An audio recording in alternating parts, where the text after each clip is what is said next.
Glória a Deus. Cumprimento a igreja com a paz do Senhor. Amém, irmãos. Mais uma vez aqui, tendo a oportunidade de trazer uma palavra para os irmãos. A minha oração é que Deus possa falar poderosamente com cada um nessa noite, enquanto os irmãos vão ajustando o microfone ao tom da minha voz. Quero aqui dizer que eu estou muito feliz por essa Bíblia que está aqui na minha mão. Essa Bíblia aqui, irmãos, estava sumida há muitos anos na minha casa. Está aqui com as páginas amarelas, algumas páginas faltando, outras rasgadas, outras borradas pelas lágrimas que caíam enquanto eu lia essa palavra. Essa foi a palavra onde tudo começou na minha vida. Essa palavra aqui foi dada para minha mãe, por alguma irmã de alguma igreja, que eu nem sei quem é, e deu a minha mãe, já não tem mais a dedicatória para saber quem foi. E essa palavra chegou até mim. O alvo era minha mãe. Só que eu, um adolescente de 13 anos na época, foi quem pegou essa palavra para ler e mudou a história da minha vida, da minha geração, da minha família. Então, pastor, ontem não teve ninguém lá que aceitou Jesus. Infelizmente, eu não pude estar com vocês, mas, às vezes, o alvo do Senhor não é quem estava ali na praça, é quem estava dentro de alguma casa, que ouviu a mensagem, que viu a encenação e que vai fazer diferença na vida dessa pessoa, a palavra lá pregada. Então, com certeza. Quem sabe um dia estará aqui nesse púlpito dando testemunho desse culto que teve lá no Limoeiro na data de ontem. Louvado seja o nome do Senhor, irmãos. Nós terminamos aqui o momento de adoração. E aqueles que quiseram nessa noite adorar o Senhor, você teve a oportunidade de adorar. Agora a gente vai ter o momento da palavra. Essa noite é uma noite de adoração, mas também é uma noite de cura para aqueles que quiserem ser curados. Também é uma noite de libertação para aqueles que quiserem ser libertos. E é uma noite de salvação para aqueles que quiserem ser salvos. Por que eu digo quem quiser? Aqueles que quiserem, porque tudo já foi feito, a parte do Senhor já foi feita. As enfermidades foram levadas sobre Jesus na cruz do Calvário, pelas suas feridas nós somos curados. Então cabe a nós hoje tomar posse da cura. A salvação já foi comprada, já foi pago o preço por Cristo na cruz. Então cabe a nós hoje querermos ser salvos para receber a salvação conquistada por Ele na cruz.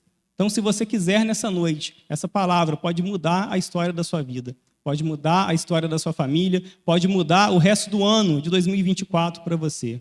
Amém? Eu vou estar lendo para vocês nessa noite um texto nos momentos mais terríveis da história do povo judeu. A gente vai estar vendo aqui o momento em que Jerusalém, a cidade santa, a cidade sagrada, ela é tomada pelos babilônios, ela é invadida. O templo construído por Salomão em adoração a Deus foi destruído. A cidade foi transformada num monturo. E tudo isso só aconteceu porque o povo estava longe da presença de Deus. Esse evento, podemos falar que não é só um evento marcante na história dos judeus, mas por que não falar que é um evento marcante na história de toda a humanidade? Porque o tesouro mais valioso dessa terra, chamado Arca da Aliança, desapareceu da face da terra nesta invasão. E até os dias de hoje não se sabe ao certo o paradeiro dessa arca. O Instituto do Templo em Jerusalém, que está se preparando para erguer o terceiro templo, aquele que você sabe que é onde o anticristo vai se assentar, ele já tem uma réplica da Arca da Aliança para ser colocada no templo, porque a original não sabem onde foi parar. Existem alguns estudiosos que dizem que ela está em posse dos muçulmanos, debaixo do Domo da Rocha, debaixo da mesquita em Jerusalém. Há um outro grupo que diz que essa arca foi tomada por Roma e está em poder do Vaticano, guardado as 7 chaves. Há um outro grupo de estudo que diz que essa arca está nas regiões da Etiópia. E há ainda um outro grupo de estudiosos que dizem que essa arca foi tomada por Deus para os céus e não está mais na terra. A verdade é que nós não sabemos o paradeiro dessa arca desde o dia desse evento que nós vamos ler nessa noite. Então quero te convidar mais uma vez agora a ficar de pé para a gente fazer a leitura, em reverência à palavra de Deus. Abra sua Bíblia no livro do profeta Jeremias. Livro do profeta Jeremias, capítulo 52. Livro do profeta Jeremias, capítulo 52.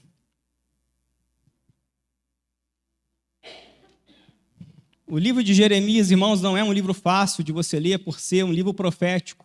Diferente dos livros históricos, que eles têm uma ordem cronológica. Conforme você vai lendo, você vai vendo os eventos um após o outro. Os livros proféticos não são dessa forma. Muitas vezes eles vêm falando de um assunto, o profeta libera profecias que Deus entregou, depois ele retoma aquele assunto novamente.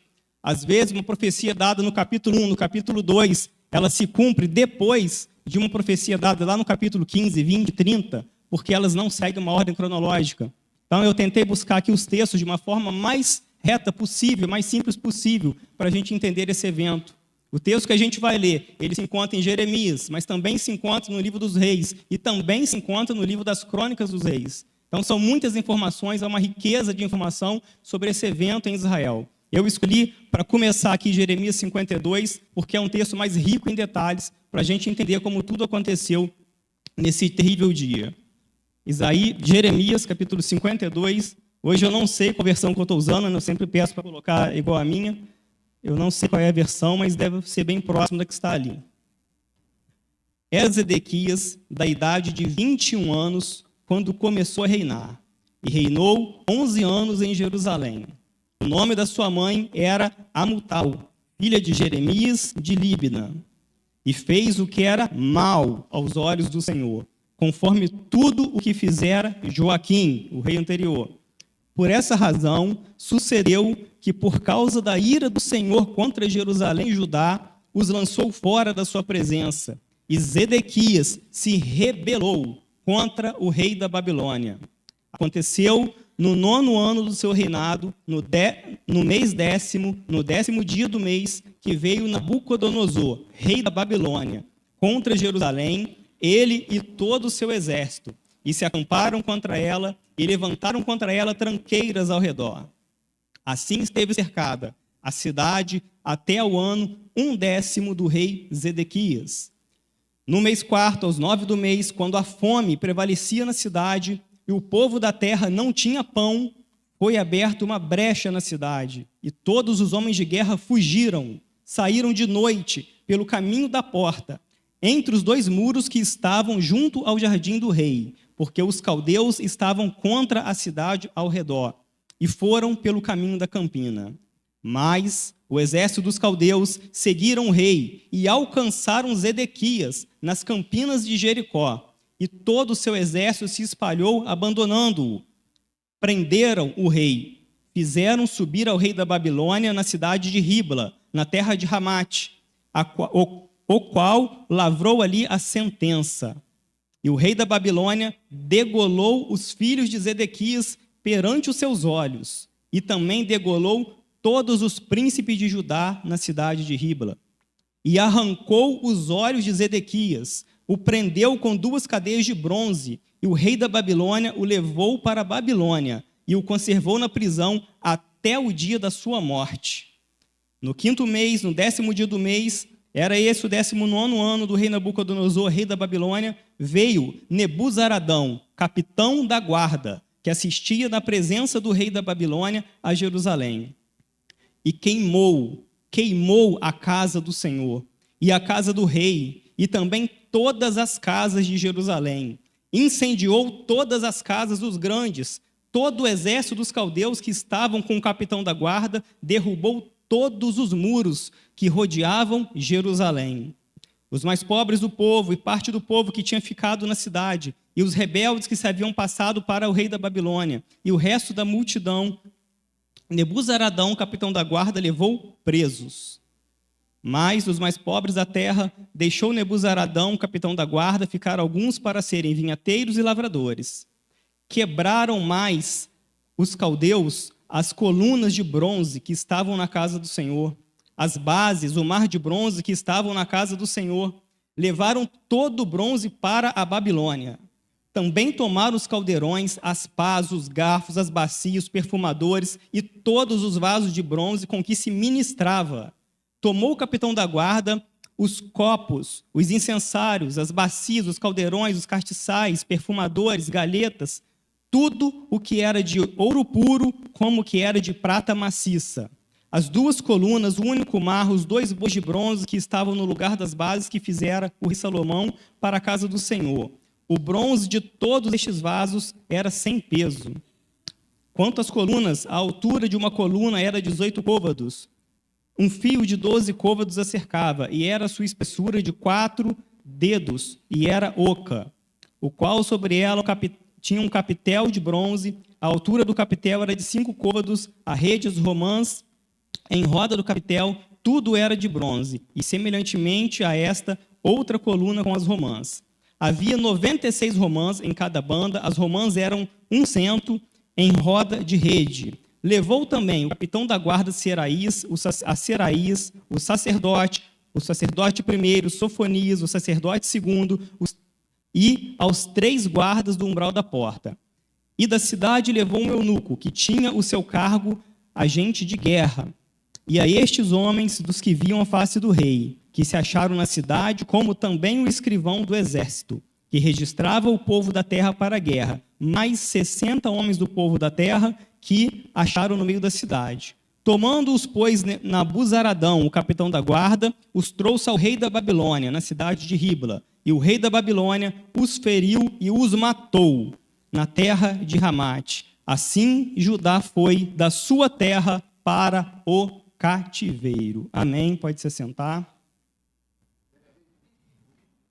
Feliz corrigido a mim? Então. Amém, irmãos. Então, nós acabamos de ver aqui, o momento da tomada da cidade de Jerusalém pelo rei Nabucodonosor. O momento mais terrível da história dos judeus, aquele povo acostumado a viver milagres, aquele povo acostumado a viver do sobrenatural, um povo que viu o mar se abrir e fechar sobre os seus inimigos, um povo que viu o anjo descer do céu e ferir seus inimigos, um povo que viu a glória de Deus descer dentro do templo de uma forma que os sacerdotes não podiam ficar de pé, um povo acostumado com milagres, um povo acostumado a ver terra se abrir, ver fogo descer do céu, agora tem que ver o seu templo, a sua cidade, invadida pelo inimigo, pisada por um povo ímpio, um povo que blasfemava de Deus, um povo que cultuava várias entidades demoníacas. Esse povo agora está dentro de Jerusalém, dentro da cidade santa, e está destruindo tudo aquilo que durante muitos anos o povo de Israel construiu. Tudo aquilo que Davi sonhou para o templo, que Salomão fez com o templo, nas medidas dadas por Deus, nos detalhes dados por Deus, todos os despojos de guerras que Israel venceu ao longo da sua história, toda a riqueza foi tomada pelos inimigos babilônios. Obrigado, irmão. E nesse momento terrível, irmãos, da história, há um profeta dentro do povo chamado Jeremias. E qual é a mensagem que Jeremias prega? Nós temos que nos arrepender. Nós temos que buscar o perdão de Deus, porque se nós não nos arrependermos, não nos convertermos do nosso mau caminho, o rei da Babilônia vai vir com seu exército e vai destruir toda a nossa cidade. E é interessante, quando a gente lê a história, que o rei Nabucodonosor estava em ascensão no mundo, era o maior exército do mundo, e o seu capitão da guarda, o chefe do exército dele, chamado Nebuzaradão, ele chega para ele e fala, capitão, acampa contra a cidade, entra na cidade e destrói tudo. A gente vai entender por que da ira de Nabucodonosor contra essa cidade. E fala, entra na cidade e acaba com tudo. Como que a Babilônia teve a coragem de entrar dentro de Israel? Se você voltar na história, 100 anos antes da entrada desse povo em Jerusalém, Babilônia começa a enviar espias para Israel. Eles começam a enviar pessoas para sondar a terra. Igual quando foi enviado aqueles espias para a terra de Jericó por Moisés, a Babilônia faz a mesma coisa. Nos dias do rei Ezequias, aquele rei que teve uma doença, e que orou e Deus o curou, nos dias que ele é curado, a Babilônia envia espias para a terra de Israel, trazem presentes a Ezequias, fala, rei, nós ficamos sabendo da tua doença, nós estamos felizes porque você está bem, viemos de uma terra longínqua da Babilônia, trouxemos presentes para você. Ali é o primeiro envio de espiões para dentro de Israel. E o texto diz que Ezequias recebeu muito bem aqueles espiões, mostrou a terra, mostrou até os tesouros do templo. Foi severamente advertido pelo rei Isaías, pelo profeta Isaías por ter feito isso, mas ele mostrou a terra. E a Babilônia vem acompanhando durante esses 100 anos a história de Israel. E por que a Babilônia não invadia Israel? Porque a Babilônia sabia que havia um Deus no céu que guardava aquele povo. O que a Babilônia fez agora, cercar, rodear por 2 anos Jerusalém, o império anterior já tinha feito, o império da Síria, nos dias do rei Ezequias.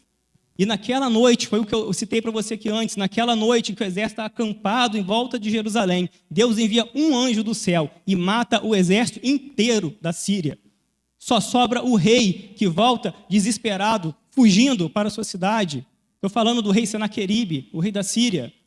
Então, Babilônia sabe que não dá para lutar contra um povo, que é um Deus poderoso no céu guardando aquele povo.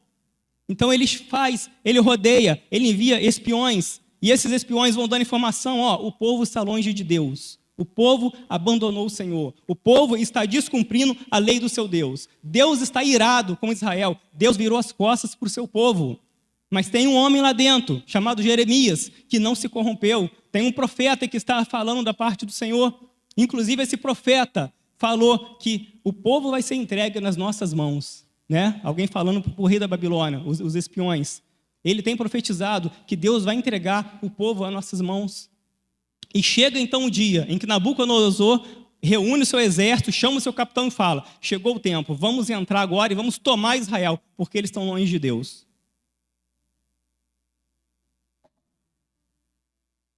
Mas quando ele chama o capitão, e quando ele fala para ele, vamos invadir Jerusalém, ele dá uma ordem. Entra lá, bota fogo em tudo, destrói tudo, tudo que é sagrado para eles, você joga no chão, destrói o muro da cidade, destrói o templo, destrói tudo o que não servir para a gente, o que for valioso, traga para a Babilônia. Prendam os homens importantes e tragam para eu dar a sentença. Nabucodonosor falando com o capitão. O rei, os filhos, os ministros, os governadores, tragam que eu vou sentenciar aqui. Os outros, mata lá. É rebelde, não quer se render? Mata na hora. É a ordem. Mas olha a ordem em relação ao profeta. Capitão, presta atenção. Tem um homem lá dentro. Aleluias. Tem um homem lá dentro que está em comunhão com Deus. O nome dele é Jeremias. Eu vou ler o texto com vocês. O nome dele é Jeremias. Quando você encontrar esse homem, quando você colocar os olhos nesse homem, não toque nele. Não faça nada contra ele, porque o Deus dele se vira contra a gente. Irmão, você consegue entender a profundidade disso? A gente está falando do maior império do mundo. O império da Babilônia em ascensão. Já havia dominado, vencido o Egito, vencido Israel do Norte, já havia vencido tudo. E agora ele entra, e esse exército tão poderoso está com medo de um homem. Aleluias. Ele não tem medo do exército de Israel, não tem medo do rei de Israel, mas tem medo de um homem que está na presença de Deus. Então ele fala, ao encontrar esse profeta, não toque nele. Aquilo que esse profeta te mandar, obedeça. Eu vou ler com os irmãos Jeremias capítulo 39. O momento desse aviso, e depois nós vamos ver o momento do encontro dele com o profeta. 39. O capítulo 39 fala novamente dessa invasão, e no versículo 11 e o 12, que eu vou ler com vocês, fala desse aviso do rei. Capítulo 39, versículo 11, está ali no painel. Mas Nabucodonosor, rei da Babilônia, havia ordenado acerca de Jeremias a Nebuzaradão, capitão da guarda, dizendo: toma-o, põe sobre ele os teus olhos, não lhe faças nenhum mal. Antes, como ele te disser, assim procederás para com ele. Você está vendo a diferença de estar na presença de Deus e não estar? Não basta ser povo de Deus, porque todos eram povo de Deus. O rei era povo de Deus, os ministros, os príncipes eram povo de Deus, mas estavam fora da presença de Deus. Mas quando o homem está na presença de Deus, o inimigo treme diante dele. E vamos ver agora o momento do encontro, capítulo 40. Capítulo 40, versículo 2. Capítulo 40, versículo 2. Porque o capitão da guarda levou Jeremias e lhe disse: o Senhor teu Deus pronunciou o mal contra este lugar. O Senhor o trouxe e o fez como havia dito, porque pecaram contra o Senhor. Vocês não obedeceram à sua voz, por isso vos sucedeu tudo isso. Agora, pois, eu te soltei hoje das cadeias que estavam em tuas mãos. Se você quiser vir comigo para a Babilônia, vem, e eu te protegerei. Mas, se não quiser vir comigo, deixe de vir. Olhe, toda a terra está diante de ti. Para onde parecer bom e reto aos teus olhos, para ali você vai. Irmãos, como entender o que está acontecendo aqui? O chefe do maior exército do mundo da época, tremendo diante de um homem, falando: olha, eu entendo, a Babilônia entende que vocês só estão sendo vencidos porque vocês desobedeceram o seu Deus. Nós entendemos que se vocês tivessem aliança com Deus, mesmo o poder de Nabucodonosor, o poder do meu exército, não poderíamos fazer nada contra vocês. E porque nós entendemos que o poder de Deus está com você, Jeremias, olha toda a terra. Ele encontra Jeremias com as mãos amarradas, que foi amarrada pelo próprio povo, que estava com raiva das profecias de Jeremias. Ele solta Jeremias e fala, olha toda a terra, tudo agora é da Babilônia, nós conquistamos tudo. Mas o rei disse para você olhar, e o que você quiser, onde você quiser, será teu. Porque maior poder está em ti do que o que está em nós. Aleluias. Oh, louvado seja o nome do Senhor, irmãos. Isso é muito forte, isso é muito tremendo. Eles entram então, rompe os muros, destrói a cidade, mas a gente precisa entender como que chegou nesse dia. O que fez esse povo abandonar os caminhos de Deus? O que fez um povo acostumado a viver milagres, a ser cuidado pelo Senhor, abandonar esse Deus, virar as costas para o Senhor? A gente tem que começar nos dias do rei Ezequias, 100 anos antes. Porque quando Ezequias morre, ele deixa um filho chamado Manassés, que foi o pior rei de Israel. Ele foi tão ruim, que ele desfez tudo que o pai dele tinha feito. Ele trouxe idolatria para dentro de Israel. Ele trouxe sacrifício de crianças e bebês a deuses estranhos dentro de Israel. Ele trouxe ídolos para dentro do templo de Deus. Ele morre, o que vem após ele, Amon, é tão ruim quanto ele. E vários reis sucessivamente vão desviando o povo da presença de Deus. Aí chegamos nos dias do rei Josias. O rei Josias foi o último rei bom de Judá. Foi um rei que tentou consertar as coisas, ele tentou trazer o culto de volta, tentou reunir o povo, falar, vamos cultuar o Senhor, vamos consertar os caminhos. Mas o povo já estava pervertido demais, a nação já estava perdida. E Josias não consegue, nos seus dias, restituir toda a adoração em Israel. Ele melhora alguma coisa, mas não consegue dar conta de tudo e comete o maior erro da sua vida. Ele vai se meter numa guerra que não era de Israel, contra o Egito. E o próprio faraó do Egito avisou ele, falou, olha, o teu Deus tem entregado as nações nas nossas mãos. Nós não queremos lutar contra vocês. Nós não podemos lutar contra vocês. Mas ele não foi obediente à palavra, enfrentou o exército do Egito e foi morto nessa batalha. E foi o último rei que tentou consertar as coisas em Israel. Daí, os filhos dele agora vão ser os últimos reis de Israel até chegar em Zedequias. Esse que a gente vai falar dele. Israel, então, se afasta do Senhor, abominações de todo tipo, o templo está profanado, os sacerdotes estão em pecado, blasfêmias, ídolos estranhos, cultos estranhos dentro do templo, na casa do Senhor, e Deus se vira as costas contra esse povo. E Deus levanta o profeta Jeremias e começa a falar, Jeremias, avisa esse povo, se eles não se converterem, se eles não se arrependerem dessa vida de pecado que estão vivendo, eu vou vir contra eles através do reino da Babilônia e vou fazer a minha sentença. Vai chegar o tempo do basta. E Jeremias começa a pregar. Jeremias, nos dias do rei Josias, esse último rei que tentou consertar as coisas, Jeremias é uma criança. Tanto que tem aquele texto, ele é aquele profeta que diz, Senhor, eu sou apenas uma criança, eu não sei falar. E Deus fala, vai, eu vou colocar as palavras na tua boca. E Jeremias vai vivendo esses últimos reinados até o dia que a Babilônia vem. Então Josias morre. Quando Josias morre, o povo pega o seu filho e coloca no lugar, Joacás. Joacás fica ali, só que o Egito que matou o rei Josias. Então o Egito agora tem o domínio da terra. E o Egito vai lá e depõe esse rei, fala, não quero esse rei como rei aqui em Judá. E coloca o rei Joaquim no poder. O tempo passa, a Babilônia toma o Egito, esse rei Joaquim é perverso, esse rei Joaquim é tão mau contra os outros, está fazendo tudo errado, Jeremias está avisando, temos que nos converter, temos que parar de pecar, tem que acertar nossa vida com a palavra do Senhor. E ele continua e vem a primeira investida da Babilônia contra Israel.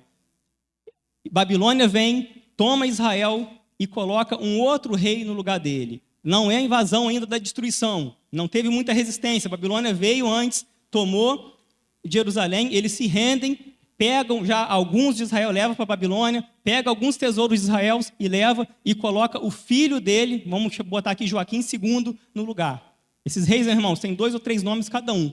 Então, quando você lê, você vai ver lá Jeoiaquim, Eliaquim, Joacás, Jeconias, Zedequias. Zedequias é chamado de Sedecias, Matanias, que é o nome babilônico, o nome egípcio, o nome judeu. Então, tinha muita influência política na época, por isso tem muitos nomes. Então, o rei Joaquim II, que é um jovem, é posto no poder pela Babilônia, mas fica pouco tempo, e a própria Babilônia tira e coloca agora sim Zedequias. Todos eles, Zedequias, Joaquim I e Jeconias, eram filhos do rei Josias, aquele rei que tentou consertar as coisas. Zedequias está no poder e o rei da Babilônia fala, eu vou deixar você como rei de Judá, mas tem uma condição. Vocês vão agora pagar tributos, impostos à Babilônia, e vocês vão estar sujeitos à vontade do rei da Babilônia. Zedequias, que é um rei desviado da presença do Senhor, aceita, faz esse acordo, tudo bem. A gente vai ficar aqui, eu vou ser rei sobre o povo e nós vamos ter obediência à Babilônia. E 9 anos se passam dessa forma. Ele reinando em Judá, Babilônia tira o seu exército, vai embora, e Zedequias, o último rei de Israel, está no poder. Só que ele, além de já ter se afastado dos caminhos do Senhor, além de estar fazendo tudo errado como rei de Israel, ele agora decide se rebelar contra a Babilônia, contra o rei Nabucodonosor, que o colocou como rei. Fala, não vou mais pagar imposto para a Babilônia, não vou mais responder, ter obediência à Babilônia. E se eles vierem contra nós, vamos preparar nosso exército e vamos lutar. E Jeremias avisando, vocês estão em pecado, não vai ter como resistir ao rei da Babilônia. O Senhor vai entregar essa cidade na mão dos inimigos, se vocês não se converterem. E o rei passa 1 ano no pecado, 2, 3, 4, até o 9º ano, até chegar o tempo do basta do Senhor. É igual na nossa vida, a gente peca e continua vivendo, continua no poder que você tem, no cargo que você ocupa, continua com a família que você tem, continua sendo usado por Deus, mas chega o tempo do basta. Chega o tempo que Deus fala, agora é o tempo da sentença. Agora acabou a longanimidade. A longanimidade de Deus, ela não é eterna, ela é longa. Deus demora para se irar, mas quando ele se ira, não há mais o que fazer. E chega o momento do basta. No 9º ano, Deus fala, agora basta. Agora eu vou chamar o exército da Babilônia para invadir essa terra. Aí Jeremias muda a sua pregação, ele fala, chegou o tempo do basta do Senhor, não adianta mais se converter agora, não adianta mais agora orar, pedir perdão, agora a gente tem que se entregar à Babilônia. Aqueles que se entregarem vão ser escravos, mas vão ser escravos vivos na Babilônia. Quem se rebelar vai ser morto. Por causa disso, Jeremias apanha, Jeremias é preso, é jogado num poço, é jogado numa cela, porque o povo ficou irado, o rei ficou irado com isso, ele queria ouvir uma palavra de bênção. Não, Babilônia vai cair por terra, Israel vai vencer. Mas a palavra de Jeremias vocês não obedeceram a Deus, agora é tarde, agora a sentença chegou. Agora vocês têm que se renderem ao rei da Babilônia. Eles não aceitam mais uma vez a palavra. E a pior coisa que pode acontecer na vida de um homem, na vida de um ser humano, é não acatar a palavra de Deus através dos seus profetas. E Deus enviou a palavra, Jeremias entregou a palavra e eles não obedeceram a palavra. Chega então o dia que Jerusalém é tomada. O rei, quando viu os babilônios entrando para a cidade, fugiu junto com seus príncipes e seus filhos. Foram alcançados pelo exército da Babilônia, fora dos termos de Jerusalém. Lá eles foram presos, levados para a cidade de Ribla, onde o rei da Babilônia estava, para ser sentenciados. E qual foi a sentença? A gente leu aqui. Todos os filhos tiveram a cabeça cortada diante dos olhos do rei Zedequias. Os príncipes tiveram a cabeça cortada.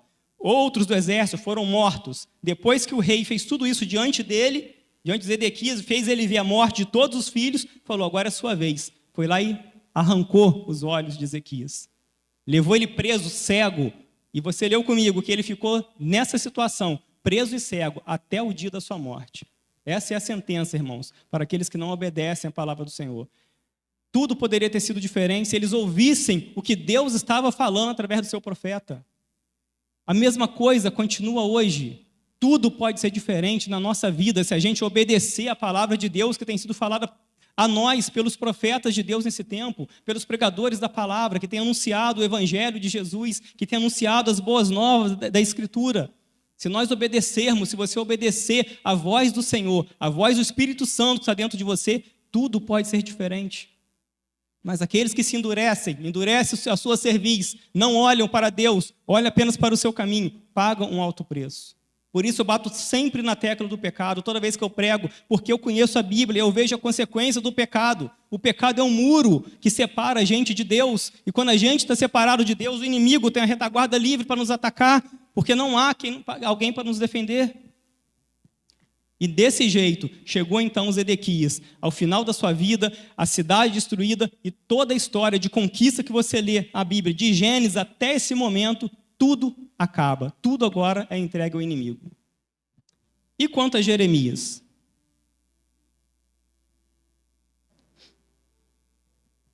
E Jeremias? Como que Jeremias chegou até aqui? O ministério de Jeremias durou 40 anos como profeta, 40 anos profetizando. Ele passou por vários desses reis, sempre com a mesma mensagem: arrependam-se, arrependam-se. A primeira característica de Jeremias é que ele era um homem fiel no meio de um povo infiel. Não faz diferença onde você está, faz diferença quem você é. Você pode estar no meio de um povo ímpio, de um povo sem vergonha, um povo que blasfema, um povo que faz tudo quanto é tipo de pecado. Você não precisa fazer. Você pode ser como o profeta Jeremias. Você pode ser fiel numa terra de infiéis. Aleluias. Jeremias pagou alto preço na sua vida por ser comprometido com a palavra do Senhor. Pagou um alto preço, apanhou, foi preso várias vezes, humilhado várias vezes pelo seu próprio povo, por ser fiel e comprometido com a palavra do Senhor. Mas aqueles que são comprometidos com a palavra de Deus, eles também são honrados e guardados por Deus. Então, nessa hora, você reflita sobre a sua vida. Qual tem sido o seu nível de comprometimento com o reino de Deus? Quanto você tem sido comprometido com a igreja que você congrega? O quanto você tem sido comprometido com a palavra que você está aprendendo durante tantos anos na casa do Senhor? Deus ama pessoas comprometidas. O pastor falou aqui de Gideão. Deus, quando olhou para Gideão, viu o comprometimento dele e o chamou para ser um juiz, para ser um libertador. Deus, quando olhou para Davi, Davi, até receber a unção de Samuel, nunca tinha adorado a Deus, pelo menos a gente não vê na Bíblia. Davi se torna o maior adorador de Deus na Bíblia, mas é depois da sua unção. O que Davi tinha antes? Comprometimento com o seu trabalho. Ele era tão comprometido em cuidar das ovelhas do seu pai que ele arriscava a própria vida. Ele ia, enfrentava urso, ele enfrentava leão, ele enfrentava o perigo que fosse para defender aquilo que estava ali na sua posse, como função. O comprometimento, irmãos, é algo muito valioso. E na igreja? E nas coisas espirituais? Muito, muito mais ainda. Jeremias escolheu ser comprometido com aquilo que ele estava recebendo do Senhor. Quando a gente fala de comprometimento, você já ouviu isso, vai ouvir mais uma vez. Todo grupo, aqui entre nós, qualquer grupo que se reúne, há pelo menos três tipos de pessoas, que são os espectadores, os envolvidos e os comprometidos. Espectadores, todo mundo que olha, que vê o que está acontecendo. Envolvidos, aqueles que fazem acontecer, que estão promovendo o que está sendo feito. E comprometidos, aqueles que dão o seu melhor, aqueles que se envolvem de corpo e alma naquilo que está fazendo. Aqui na igreja, você é um espectador, você é um envolvido ou você é um comprometido? Por exemplo, numa empresa, todo mundo que trabalha numa empresa está envolvido com essa empresa. Todos trabalham para a empresa, todos recebem o salário, a remuneração dessa empresa. Mas será que todos são comprometidos com o trabalho? Aqui na igreja, muitos estão olhando, espectadores, outros estão envolvidos. Eu estou aqui pregando, tem pessoas envolvidas comigo ali, regulando o som do microfone, está envolvido. Vocês adoraram a Deus nessa noite porque tem irmãos aqui envolvidos com o ministério de louvor. Então eles promoveram isso para você, o momento de adoração. Você está ouvindo uma palavra porque tem um grupo de pregadores aqui envolvidos com a pregação da palavra. Mas quantos dos envolvidos estão comprometidos com a palavra? E você que está recebendo essa palavra, você vai se comprometer com a palavra que está ouvindo? A principal característica, irmãos, dos espectadores é que eles veem acontecer na vida de todo mundo, mas não acontece na vida deles. O espectador vê o milagre na vida dos irmãos e não vive o milagre. Ele vê a cura na vida das pessoas e não vive a cura. Ele vê o sobrenatural na vida das pessoas e não vive o sobrenatural. Ele apenas vê testemunho daqui, dali, acontece com um, com o outro, mas na vida dele não acontece, porque é um espectador. Os envolvidos no mundo espiritual, no âmbito espiritual, são aqueles que promovem a cura, o milagre, a bênção na vida dos outros, mas muitas vezes também não participam.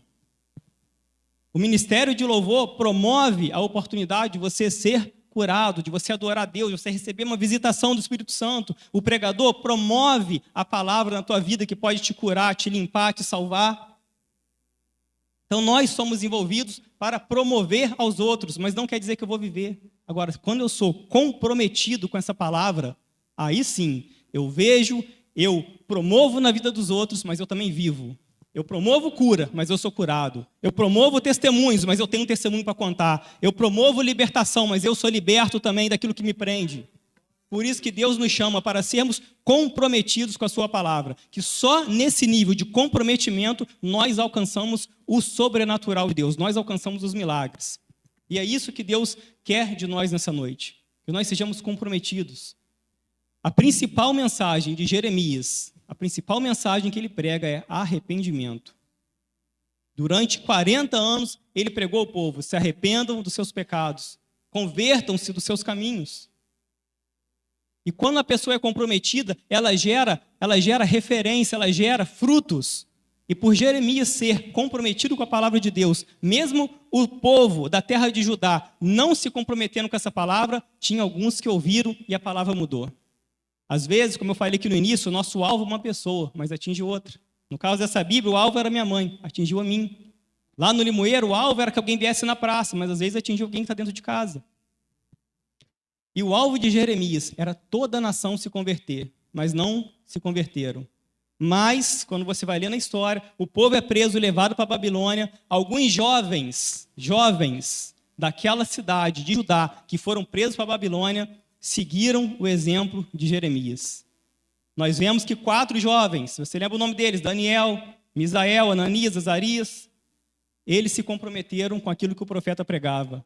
O povo, os reis, os grandes não quiseram aceitar, mas aqueles jovens simples falaram: eu aceito essa palavra. Olha, o que aquele profeta está falando é verdade, a gente tem que se converter, a gente tem que ter comprometimento com a palavra. Ele está certo, eu vou fazer isso com a minha vida.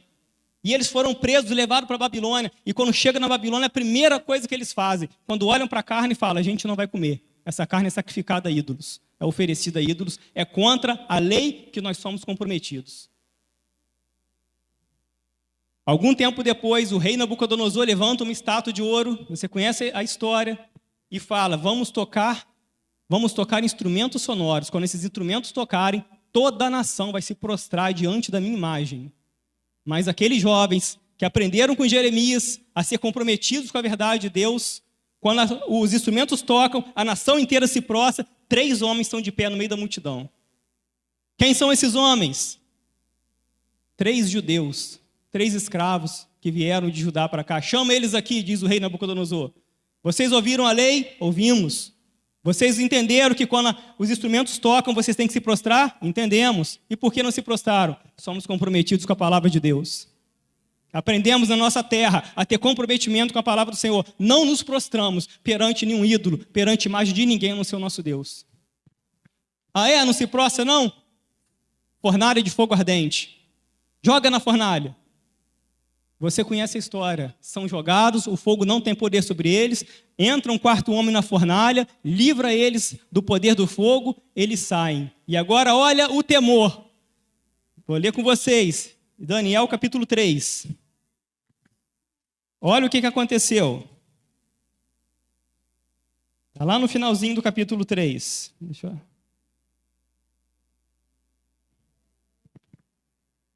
3:28. Falou Nabucodonosor e disse: quando os homens saem da fornalha, sem queimadura, Nabucodonosor se lembra do Deus de Israel. Ele pensou: agora lá em Israel, Deus entregou na minha mão, mas aqui é meu reino, aqui é Babilônia. Aqui Deus de Israel não tem poder. Ele tinha até poder lá, por isso que eu demorei tanto para invadir, mas aqui é meu reino. Aí Deus entra lá dentro do reino do inimigo e mostra quem é que tem a palavra final.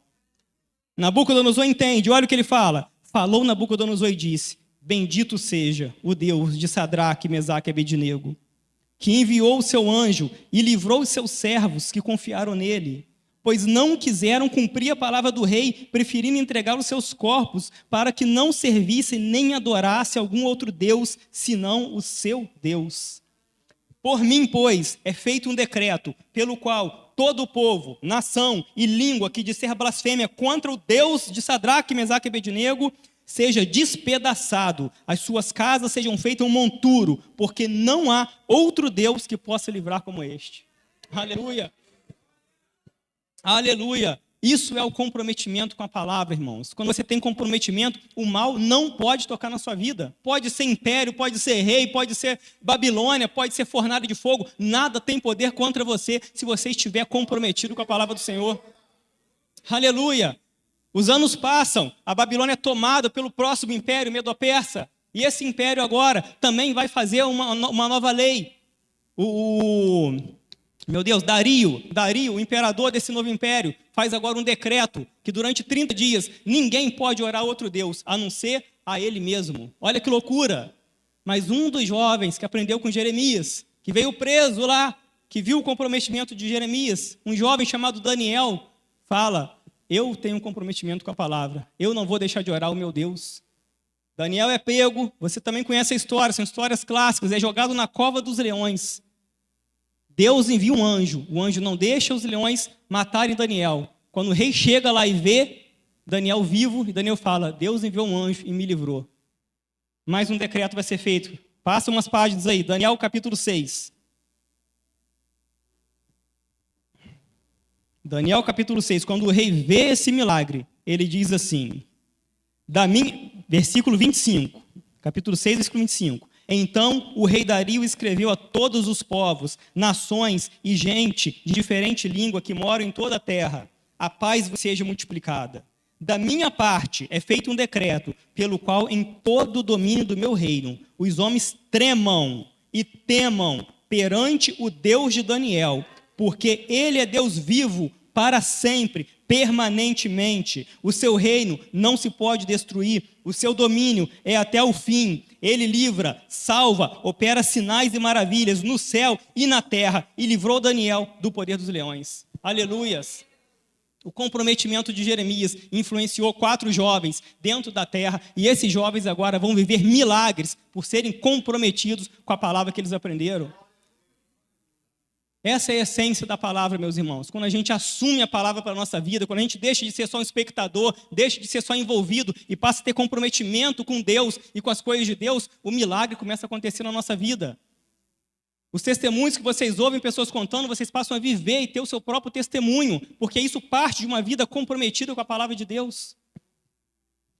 E para a gente encerrar, quais são as lições que a gente tira? O que a gente aprende? Entre tantas lições que a gente pode fazer uma lista.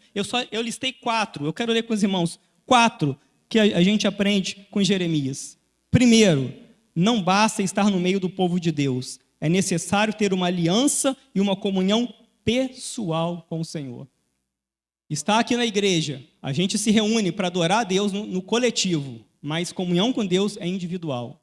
Comunhão com Deus, obediência a Deus, é só você e o Senhor.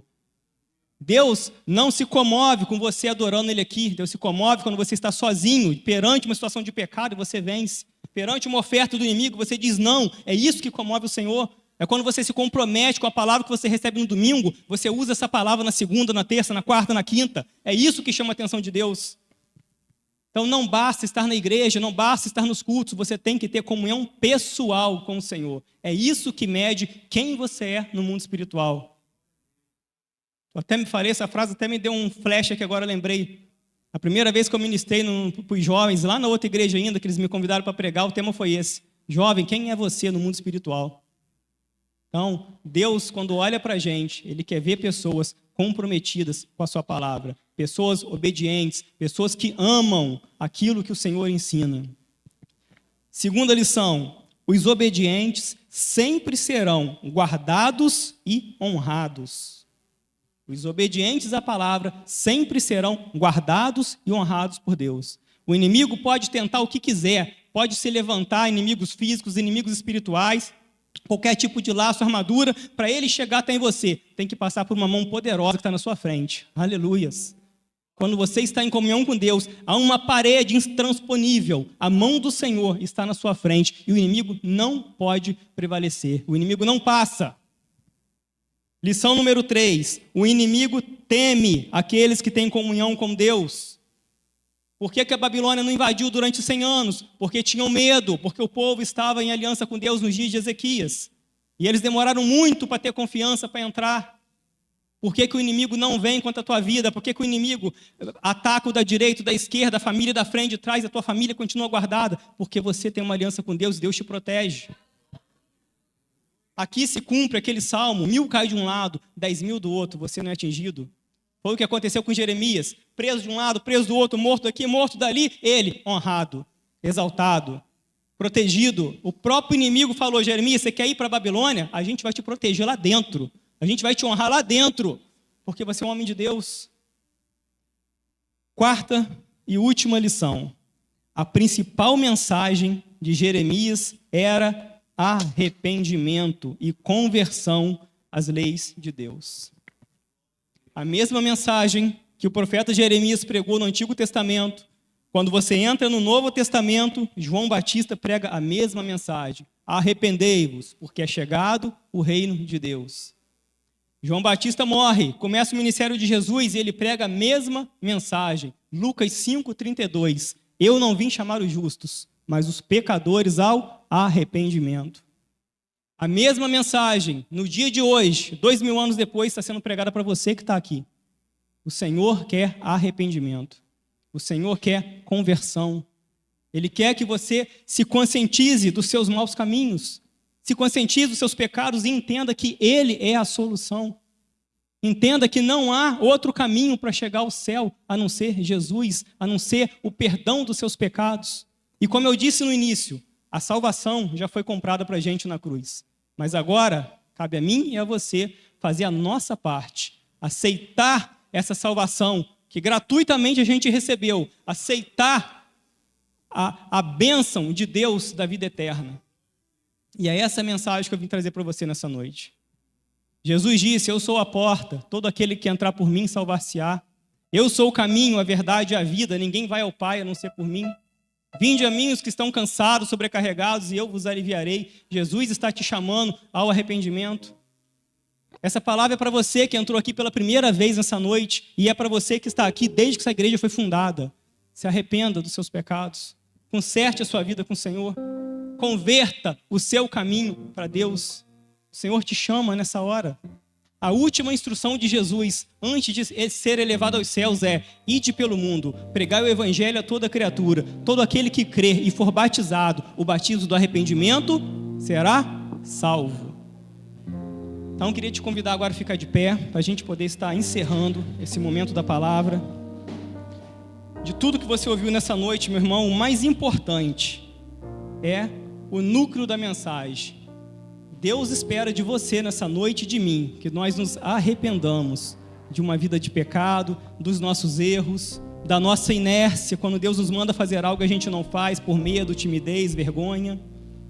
Deus nessa noite, Deus enviou Jeremias, Deus enviou João Batista, Deus enviou Jesus, Deus enviou os apóstolos, e nessa noite me enviou para a tua vida, para fazer o mesmo convite: se arrependa e se converta dos seus maus caminhos. Nessa hora eu quero então te fazer um convite para encerrar minha palavra. Você que entrou aqui nessa noite, você que recebeu essa palavra e você que toma a sua decisão e diz: eu quero Jesus na minha vida, eu quero tomar posse do meu ingresso para o céu, porque só pode entrar no céu quem recebe Jesus como Senhor e Salvador da sua vida.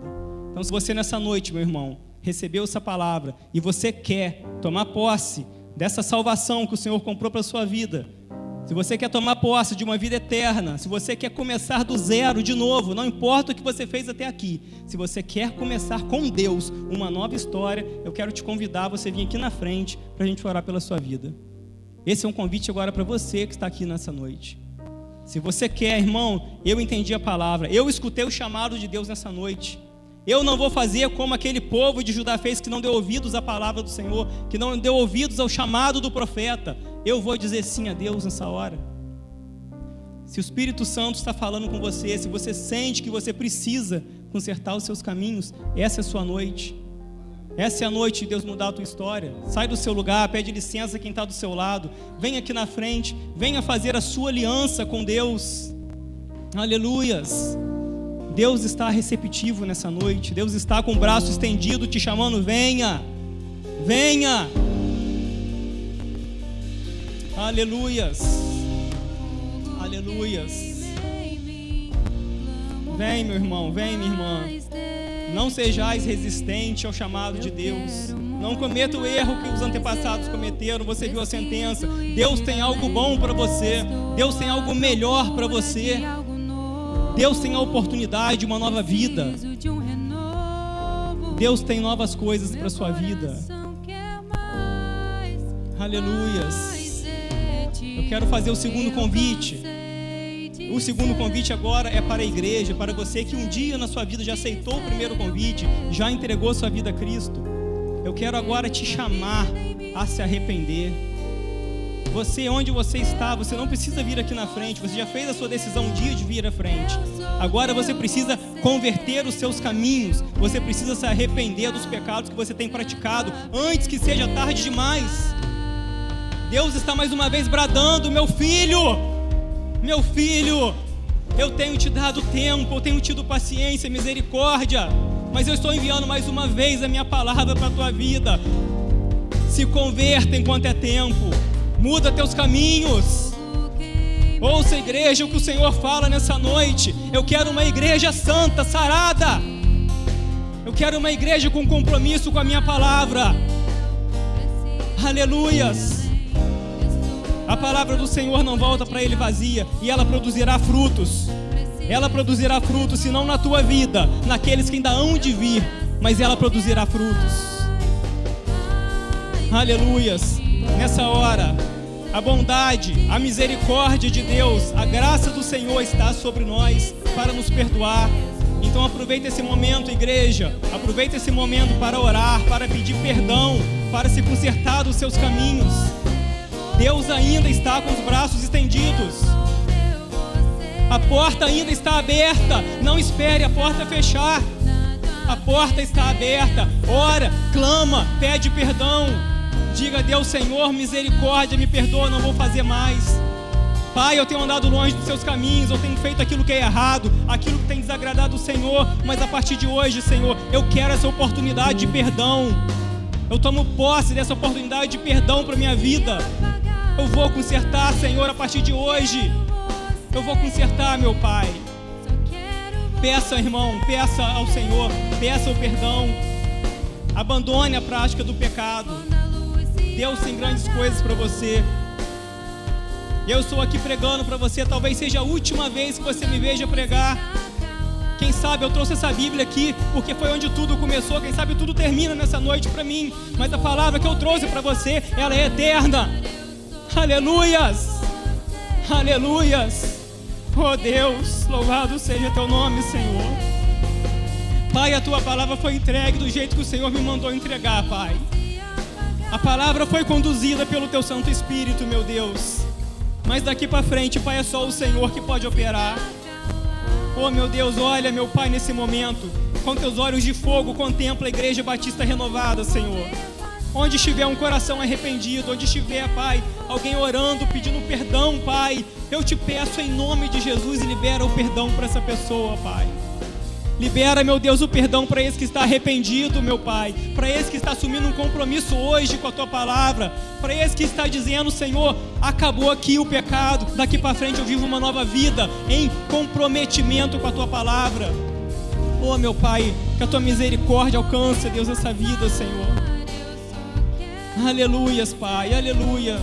Toda honra, toda glória, Pai, eu entrego a Ti. Muito obrigado por essa palavra, Senhor. Obrigado, meu Deus, por nos dar.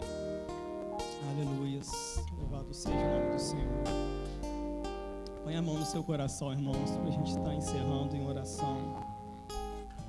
Pai, muito obrigado, Senhor. Obrigado por essa igreja, obrigado por cada vida que o Senhor resgatou, Pai.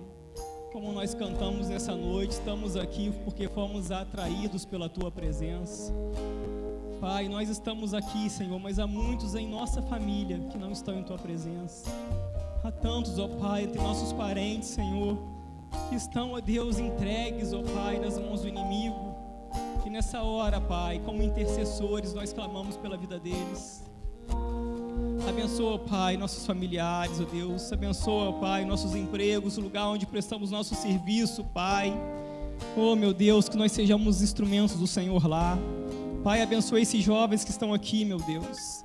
Oh, Pai, nós vimos nessa noite que 4 jovens, Senhor, aprenderam a palavra que os adultos rejeitaram, Pai. 4 jovens receberam em seu coração. Quem sabe nessa noite, Pai, há 4 jovens em nosso meio recebendo essa palavra e dizendo: eu vou fazer a diferença. Oh, meu Deus, guarda a vida, Pai, dos nossos adolescentes, guarda a vida das nossas crianças, oh Pai. Livra-os de todo mal, de todo perigo, Senhor. Livra-os do ataque do inimigo, Senhor. Oh, Pai, proteja nossas famílias, Senhor. Proteja nossos filhos, ó Pai. Proteja, Pai, os Teus filhos. E que essa palavra, meu Deus, venha produzir frutos em nossa vida durante essa semana. que nós tenhamos uma semana de bênção, uma semana de paz na Tua presença, uma semana de vitória, Pai.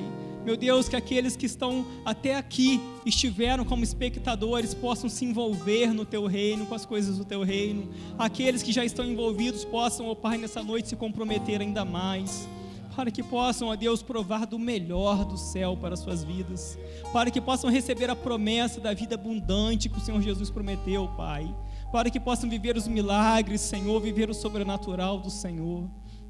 Ajuda-nos, Espírito Santo, ajuda-nos a andarmos no caminho da obediência, ajuda-nos a amar a Tua palavra, ajuda-nos a temer a Tua palavra, Senhor, e a moldar a nossa vida por essa palavra que nós cremos, que é o caminho para a nossa eternidade. Muito obrigado, meu Pai, obrigado por tudo. Eu agradeço, meu Deus, a oportunidade que o Senhor me dá mais uma vez de ministrar a Tua palavra. Agradeço a Igreja Batista Renovada por mais uma vez me dar a oportunidade. E que Deus possa abençoar grandemente a sua vida, meu irmão. Em nome de Jesus. Amém. Pastor.